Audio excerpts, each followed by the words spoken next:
खेत का खजाना। गांव में रहने वाले रामलाल एक गरीब किसान थे। उनके पास एक छोटा सा खेत था, जिससे वे किसी तरह अपना और अपने परिवार का पेट पालते थे।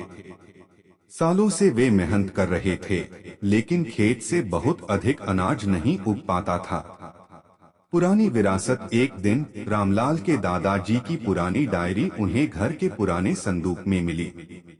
उसमें लिखा था, हमारा खेत सिर्फ अनाज ही नहीं, सोने से भी अधिक कीमती खजाना छुपाए बैठा है।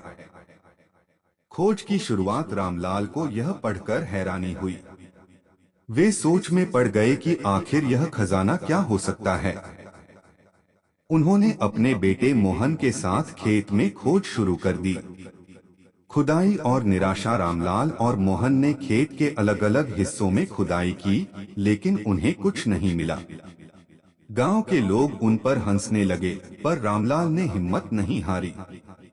सच्चा खजाना। एक दिन गांव के एक बुजुर्ग ने उन्हें समझाया, खजाना जमीन के नीचे नहीं, बल्कि तुम्हारी मेहनत में छिपा है। अगर तुम खेत की सही देखभाल करोगे, तो यह तुम्हें कभी न खत्म होने वाला खजाना देगा। मेहनत का फल। रामलाल ने नई तकनीकों से खेती शुरू की। उन्होंने जैविक खाद का उपयोग किया और मिट्टी की सही देखभाल करने लगे। कुछ ही महीनों में उनकी फसल पहले से दोगुनी होने लगी। सफलता की कहानी। अब उनका खेत लहलहा रहा था। दूसरे किसान भी उनसे सीखने लगे। रामलाल ने समझ लिया कि असली खजाना जमीन के नीचे नहीं, बल्कि उसकी मेहनत में छुपा था।